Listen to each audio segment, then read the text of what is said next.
یہ ہمارے نفس کا دھوکہ ہے کہ ہم گناہوں میں مبتلا ہیں اور پھر کہتے ہیں کہ اللہ غفور الرحیم ہے۔ انصاف کے لیے اکیلے لڑنا پوری دنیا کا بادشاہ بننے سے بہتر ہے۔ اچھی صورت دل کو متاثر کرتی ہے جبکہ اچھی سیرت روح کو۔ 1000 قابل انسان مر جانے سے اتنا نقصان نہیں ہوتا جتنا کہ ایک احمق کے صاحب اختیار ہونے سے ہوتا ہے۔ حقیقی سکون صرف اس وقت ملتا ہے جب تم اللہ سے تنہائی میں لو لگاتے ہو۔ دنیا کیا ہے؟ ہر وہ چیز جو تمہیں اللہ سے غافل کر دے۔ میں نے بہت سے انسان دیکھے ہیں جن کے بدن پر لباس نہیں ہوتا اور بہت سے لباس دیکھے ہیں جن کے اندر انسان نہیں ہوتا۔ وہ چیز جو ہماری ضرورت سے زیادہ ہو زہر ہے، پھر چاہے وہ طاقت ہو، دولت ہو، بھوک ہو، لالچ ہو، انا ہو، سستی، محبت، امنگ یا نفرت ہو، ضرورت سے زیادہ کچھ بھی نہیں۔ دوست وہ ہے جو تمہیں اس وقت پسند کرے جب تم کچھ بھی نہ ہو۔ دشمنوں سے زیادہ وہ دوست خطرناک ہوتے ہیں جو منافقانہ انداز میں ہمارے جذبات سے کھیلتے ہیں۔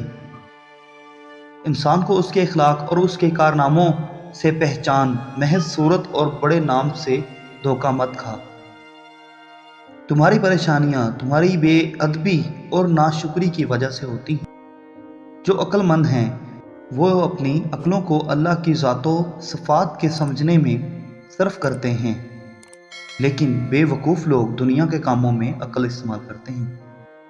اگر آنکھ کی بینائی چلی جائے تو انسان رات اور دن میں فرق نہیں کر سکتا، اسی طرح اگر انسان دل کا اندھا ہو جائے تو وہ حق اور باطل میں فرق نہیں کر سکتا۔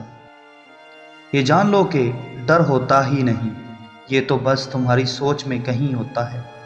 خطرہ ایک حقیقت ہے لیکن ڈر محض ایک خیال۔ تیری داڑھی تیرے بعد پیدا ہوئی مگر سفید ہو گئی اور تو ابھی تک ویسے کا ویسا کالا ہے۔ جو عشق صرف رنگ روپ کی خاطر ہوتا ہے وہ دراصل عشق نہیں بلکہ فساد ہے۔ ہم ایسے منافق لوگ ہیں کہ دوسروں کی تکلیف کو اس کے گناہوں کی سزا سمجھتے ہیں اور اپنی تکلیف کو آزمائش۔ جب تمہیں اپنی اہمیت اپنی زبان سے بتانا پڑ جائے تو سمجھ جاؤ کہ تمہاری کوئی اہمیت نہیں رہی۔ اس جگہ مت جاؤ جہاں لوگ تمہیں برداشت کرتے ہیں، بلکہ اس جگہ جاؤ جہاں لوگ تمہارا انتظار کرتے ہیں۔ جو ایک بہترین دوست رکھتا ہے اسے آئینے کی ضرورت نہیں۔